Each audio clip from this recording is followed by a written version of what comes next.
So, for this episode of the Kitchen Podcast, I want to connect two recent developments that on their own may seem a little bit technical, but when you bring them together, they paint the picture of what the Trump administration has been doing this entire year.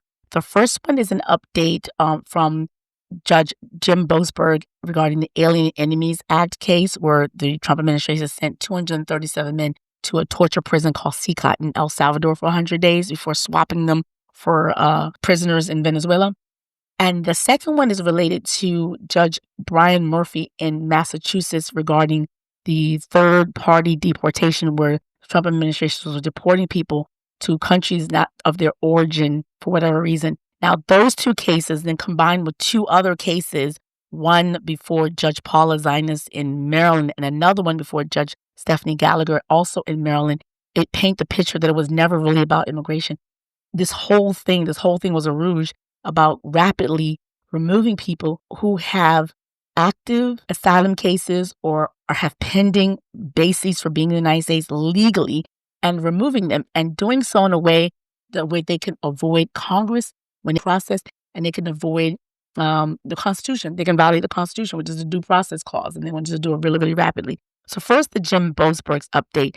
Essentially, on Monday, he issued an order, and in the order towards the end, he says this: you have to bring those men back here to the United States to face process. Why? Because all 9 United States Supreme Court justices, all 9, including Justice Alito, Justice Thomas, Justice Gorsuch, Justice Kavanaugh, Justice Amy Coney Barrett, all said that those men are entitled to due process via habeas corpus, meaning that they have the right to hear the evidence against them, suggesting that they are members of the Trinidad gang, defend against it, present evidence to say they're not, have their lawyers present them, and be able to defend it. That's due process, pretty simple. And the other thing that the judge said is that the state, the country of Venezuela, had already said that they do not oppose that they bring those people back.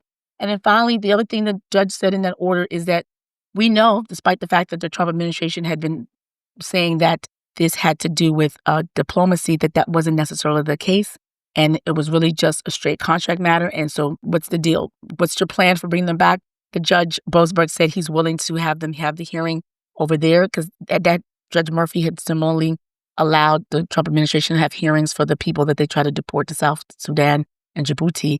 And they set up a makeshift court over there. So he said that's possible. We can do that if the parties agree. But for the most part, you have to give them due process. And they were denied a due process. And that's something the United States Supreme Court said.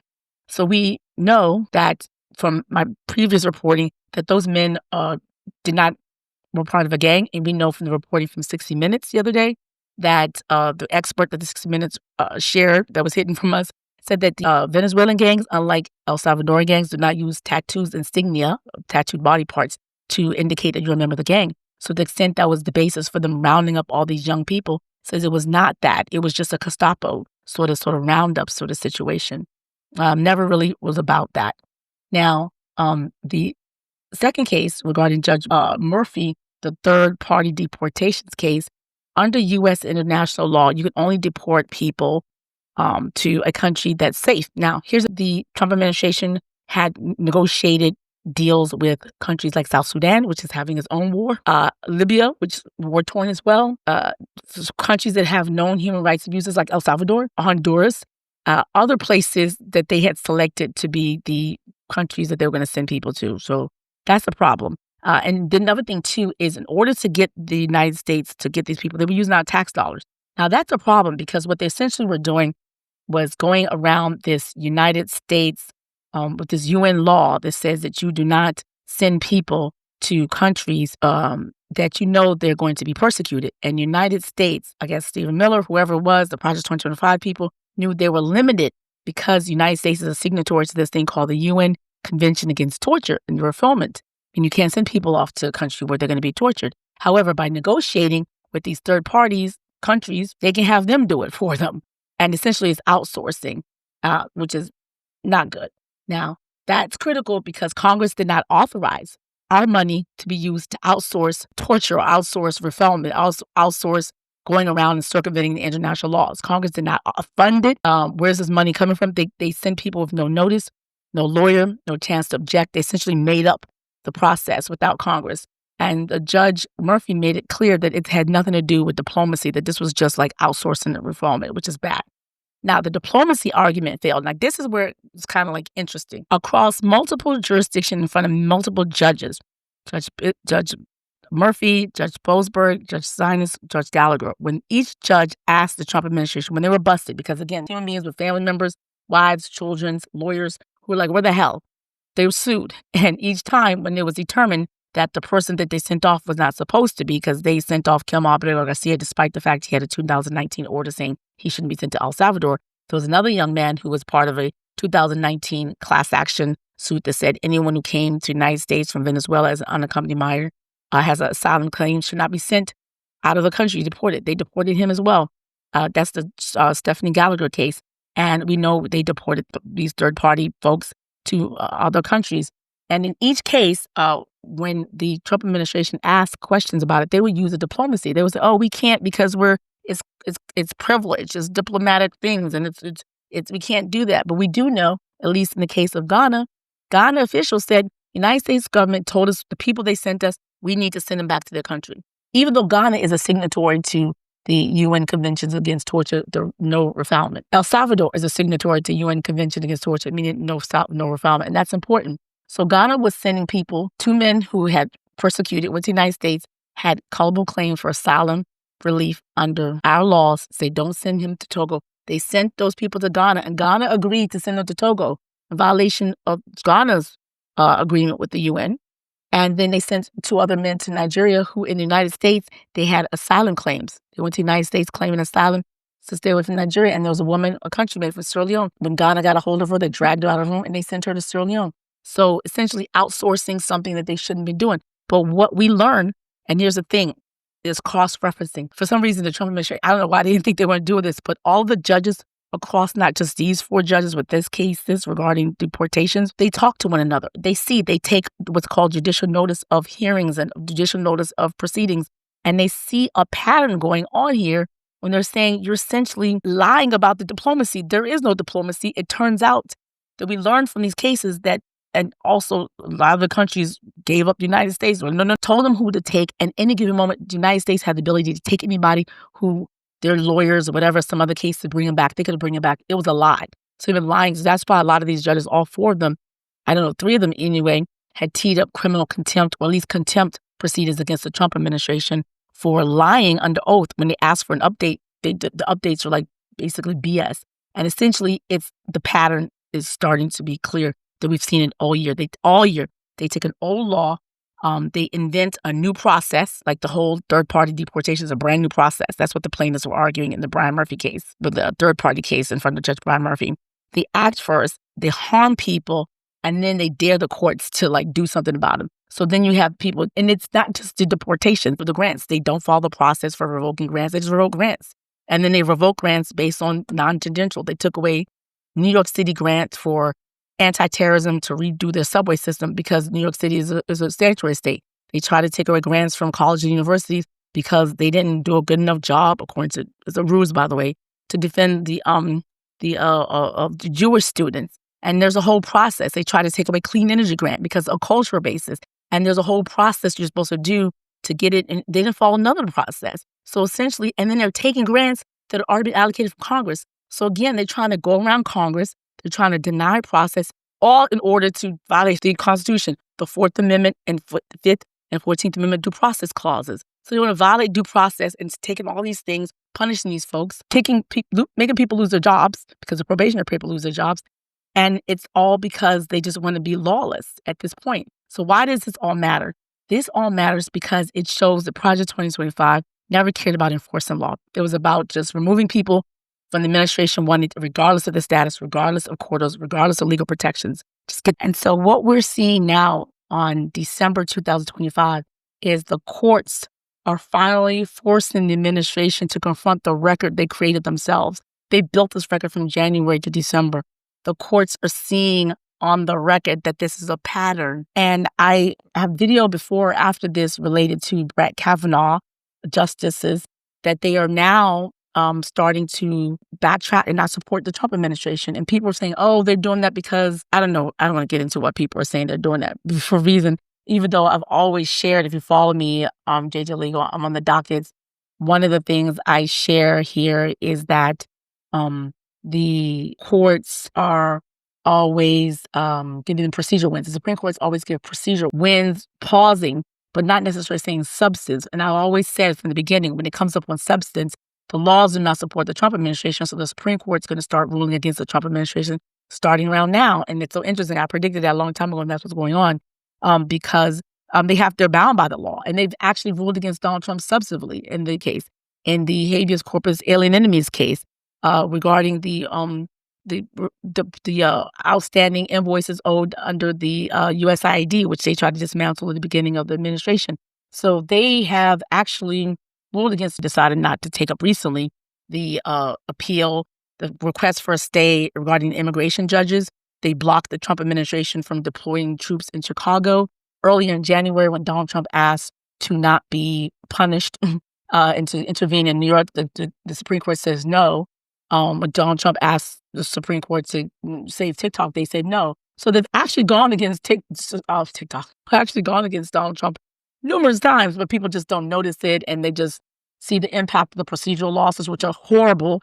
And so, they say what they say, but it does not matter. At the end of the day, I think that what I've predicted is that with this case, these two cases with the judges, is that they are actually no longer giving Donald Trump the deference that the Supreme Court said they were entitled to. And we see by Brett Kavanaugh, which I'm going to say in another video, actually reversing himself within a month of each other regarding Kavanaugh stops, allowing the ICE to stop people based on race.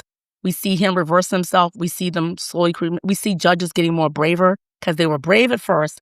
And the chilling effect of the Supreme Court stopping them and pausing them and like putting the iron fist on them caused them to give less preliminary injunction, less rejective relief, less temporary restraining orders, and tell them to exhaust administrative remedies, to say the case is not ripe, you're not the right plaintiff. They're giving them, they're like putting them away and saying, we can't do this. We're not quite sure. Even Judge Stephanie Gallagher said she's not going to issue a criminal complaint because she feels like the Supreme Court said she has to give deference to what the Trump administration is trying to do. So that's the chilling effect. In the case regarding in front of Judge Tanya Chutkan, when they had actually sent off a couple of Africans to a third-party country, she wanted to help, but she says, I don't know. The Supreme Court said I'm not supposed to do this. So the chilling effect of the Supreme Court is real. However, what I'm seeing is a lot of judges are like, F that. We have the data. We have the facts stuff. We all can see that they are putting false evidence. They're fabricating evidence. They're presenting faulty evidence. They are swearing and perjuring themselves on declarations. They have conflicting declarations. They're going to Congress and they're lying under oath. They are obfuscating. They're thumbing their noses in the judges' faces.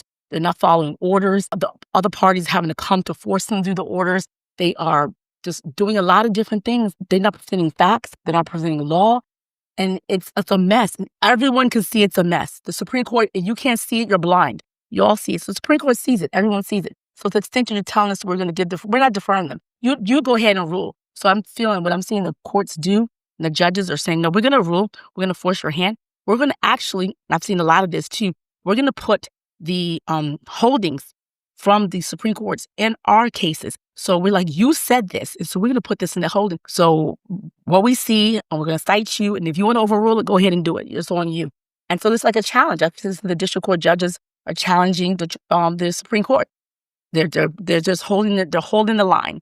And so I think this is an example of it. And so I'm excited. So you should be excited. Anyway, JJ Legal. Now, here's the thing. I am a user-supported content creator, meaning that I rely on the support of my community here to help me stay in business and help me keep bringing this content to you because it's polarizing. And so advertising is not necessarily an option for me.